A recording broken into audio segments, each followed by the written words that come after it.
G'day, Stay Off Grid here. I'm up on top of my container. Now, I was going to put these tarps smack bang in the middle of this container, but the container has a lean this way, mainly at this end of the container, going back this way. No, it's still got a lean on it, but I want the water to run from right to left as it will, so that'll stop the water from going this way under the tarp. I'm going to seal that tarp along there once I get it on. So the first thing I've got to do is come in probably on this one here, just off the edge, come in, oh, that's interesting. All right, so it's going to be hard to seal it because you've got a high point and a low point, but because we've got this lean, I'm going to come back about, as I said, about 1 meter and put, it'll be fine to go on this one, put a hole here. So that's my next plan of attack. All right, so I have this tarp here, 6 by 7 meters, industrial strength tarp, 3-year warranty. Well, that's all right, that's good. If it costs me 500 bucks every 3 years and I've got to replace them, then, you know, if the warranty goes for 3 years, they might last me 5 years. So silver up reflects heat, black up absorbs heat, made from multi-layered cross-laminated XF film, waterproofing and UV resistance built into each layer, anti-UV, waterproof, tear resistant. All right, that's it. Now this isn't going to be easy. Trying to do this on your own, not easy. First thing I have to do is work around the orientation of the tarp, because I want the 7 meters to go out, because I'm losing 1 meter on the top of the container here just to stop water from going through. So that's what I'm going to lay this out now and work out which way it goes. Then I'm going to put 1 bolt through and work on from there. Okay, well, to bolt the tarpaulin to the roof of the container, which is the best option I've come up with, I'm just going to have to seal it so it doesn't leak. I've got 12mm bolts because I couldn't get 10. They're about 100mm long. They don't need to be that long, but it's just enough so that I can put it through the roof with the tarpaulin on it and still have it sit there until I can get round to do the nut up. Now, I got nylock nuts. Now, for anyone that doesn't know what a nylock nut is, it's got this little blue bit at the top, which is a nylon ring. And what it does is it bites down and binds on the, so if I can do this freely and then it just stops, and then I actually can't do that up with my fingers. That's just tight, right? So this is what it's doing, it's binding on that. Once you get a spanner on it, it'll do up and it won't come loose, right? But the problem is that I'm going to be putting this through the roof, and then I've got to come underneath in the container to put this on. Once I start to tighten it up, the whole lot's going to spin. So I'm stuffed. I need 2 people and I'm only 1 person. So now, because I already bought the nylock nuts, I'll use 1 nut and then a nylock nut. So these nuts here are just normal nuts. I've got another one in my hand here. They're just no nylock bit on it. And then you can see that you can just do them up. And what I will do as well on top, I'll actually put my socket set on it so it's hanging off, and I'll put a bit of gaffer tape on it, just enough to hold it, to tighten it, really tighten it. It's still going to turn, but what you do once you get it up and it stops, you can get a spanner on it and you turn the spanner really quick, because if you turn it really quick, the nut turns and binds on and tightens up without the bolt turning. So that's a little trick I know, but also that little spanner, little shifter on the socket set on the top will help me out. Now, you don't have to use a nylock nut. These nuts are $1 and nylock nuts $2. It makes no difference really, because what you can do is put 2 nuts on and once you've done it up tight, if you tighten this nut up against the other nut, and I'm only doing this with my fingers, now those nuts don't turn because they've bound up on the, they've actually pulled themselves in together on the thread, and they're not going to go anywhere. So that's how you do that. But I'll put the nylock nut on because I've got it. That's that. Okay, so the next thing I'm going to have to do is, or the first thing I'm going to have to do is drill a 12mm hole. Now, the container isn't very thick, but still, you can't just go and drill. You can, but you shouldn't just go and drill 12mm straight out by itself. So you need a thinner, what's called a pilot drill. Now, to work out what size pilot drill you want, these little flue things, the little things that go around on a spiral on the drill, if you find a drill that lays inside that, so it's laying in the flue, that's the right pilot hole. So then as well, this one is probably still too big for, well, that's not really, but I'm gonna do it the right way anyway. So then this one, it's maybe 6mm, it needs a pilot. So then I find one that fits in, oh, that's probably a bit, no, it's right. I'll show it on a better angle. So that fits in there. That's the right pilot for this one. This one fits in there. Right pilot for this one. So there you go. That's how you do that.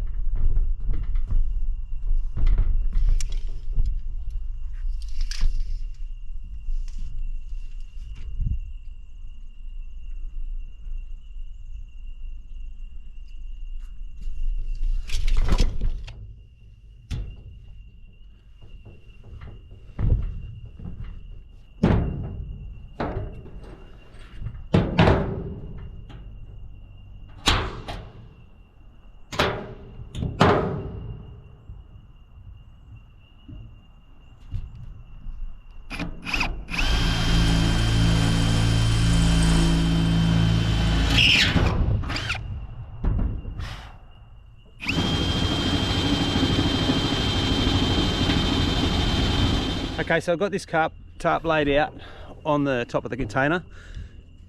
So this will be where the bolt, that's the corner that the bolt's going on. The rest is going out that way. That's the 7 meter length. That will get thrown over the side and then I'll do the next hole. But first what I need to do is get some roof and gutter. Selly's roof and gutter. You want to use roof and gutter because it's not corrosive. So I'm going to put a circle around here, or a lot actually, just around here, put the bolt through. Yeah, let's get going. All right, there's the roof sealant. I'll put some more on top, but first now, probably this one here. I'm going to put some more elastic on this.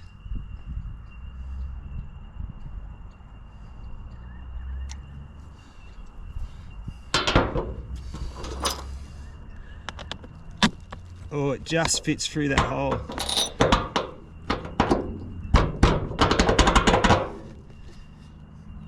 All right, so I'm not going to put it on camera, but I'm going to go and put a bolt on the top, on the bottom of that now. It's too dark in there for me to film. All right, that's done up. Not totally tight yet, but it's enough. Now, what I need to do now is find the opposite corner of that along here, and then throw all this over the edge. All right, so I may put more bolts along here, but it won't be yet because I don't have the bolts. But what I'm doing is coming back, to get my head out of the way, coming back one, and this is where the other tarp that goes along there, it's going to overlap by whatever that distance between those two holes is. So that way when it's out there, out with the poles up, I can seal it, and it's roughly a metre covered either side that I can seal it so the water doesn't come down the middle. I had much more success drilling a hole when I wasn't trying to film drilling as well, because when I snapped the drill bit I wasn't holding the drill properly. So what I'm going to do now is just put a bolt in here, and I'm going to mark that hole over there, and then I'll come back, pull this bolt out and put the other tarp on it, and on the both the holes, and then do the last hole up the end, stretch it out and do that last hole up there. Okay, so I've got both those sheets onto that one. Now they're overlapping this far, and this hole should have lined up with that. So it looks like that I've done one of the sheets the wrong way around. I'm going to go and check the front, measure, like pull them out to see if they're the same length. Otherwise I've got to fix it up. Otherwise I just have to, well, it doesn't really matter. I'm still going to put a bolt at the end and it'll be fine, and then I can put bolts in. I've decided I will put extra bolts in. It kind of doesn't really matter. The extra bolts are to stop the wind from getting it, you know, but the thing is that on the roof here is not when the wind's going to really worry it. It's going to be out where it's, you know, where it's out on its poles. So anyway, we'll see what happens. Okay, so the holes are different on this end of this tarp, so I've got to turn that tarp all the way around to get meter centers to line up with this hole. I really want that hole there. I'm thinking about it now because it's the center. It's going to stop it from pulling apart where almost elastic seals it. So I'm going to pull that bolt out and try and pull this tarp around the right way, which is a big job because it's a big tarp. Anyway, I can do it. Okay, I got that around, so now I've got a bolt in there, so they're overlapped by a meter, and a bolt in there. I'm going to go do them up underneath. Okay, that's two center ones tightened, not totally. I've got to I have to bring a socket up here, just sit the socket on it. I'll probably gaffer tape it just to get a little bit more tight on it. Hard to do things by your own when one thing's on top of the container and one thing's below. So now I've just got do one more hole down there and have a go downstairs and see what the posts look like. Alright, well, sometimes you got to do what you got to do. There's a bit of weight in this shifter, so I've chosen it. Slide it up on that bolt.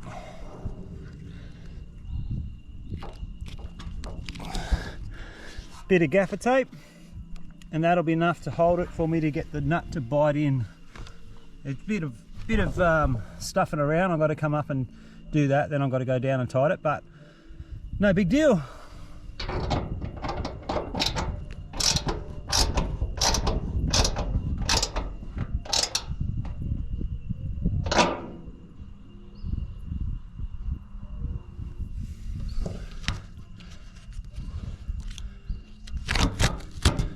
I'll do that for the other 3 bolts.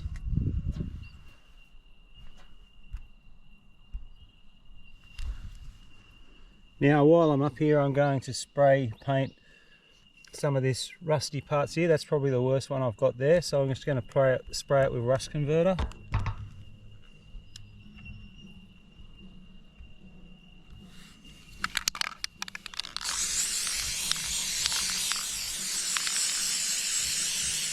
Alright, so I'm just got one more bolt down this end to tighten up, a little bit more rust converter to do. So we'll get onto this one over here now, and that'll be the last one up the top. Take all these tools down and continue on. Alright, so I've got those tarps up. Well, I haven't got them totally up yet, but we've got them along the side of the container. And next step, so I need to seal down the middle. So I think what I'm going to do is not put them up yet. I'm going to, so you've got a meter overlap, and I'll put Celastic in a, you know, whatever pattern, squiggly pattern or whatever, between those two, and put some rocks on top of it or something on top of it, and just leave it sitting there like that for a couple of days to dry. Hopefully we won't have too much wind. I mean, wind I'm going to have a problem with anyway. One thing being up in this corner here, you won't get much wind from that side, and the wind from over the other side comes up the hill and sort of goes over the top here. But I don't know how it's going to work out. The The poles that I bought don't look big enough. They look like they're just going to bend in a bit of wind, you know. We won't know until after, like the big wind. Might have to actually watch out for winds, and if we're going to get really high winds, just put it down like that and chuck some rocks on it, like one in the corner, one in the middle, and then another 3 just here. That'll just keep it from the wind getting underneath it too much. So, but that means always watching the weather, but you know, that's no big deal. Just, it's better than if I pretty much look at the weather anyway, because I always look at the wind. Actually, that's what I do look for sailing. So not that I go sailing much, but yeah, if I see that there's going to be winds at like 50 kilometers an hour, might be best pulling it down like that. Anyway, that, my friends, is episode 2, the end of it. I'm Stay Off Grid. Hope you enjoyed that. Next thing is put the posts up, do that Celastic. It's a bit hard to film all that Celastic, but I might get a bit of it in for the next video. Hope you enjoy it. See you later.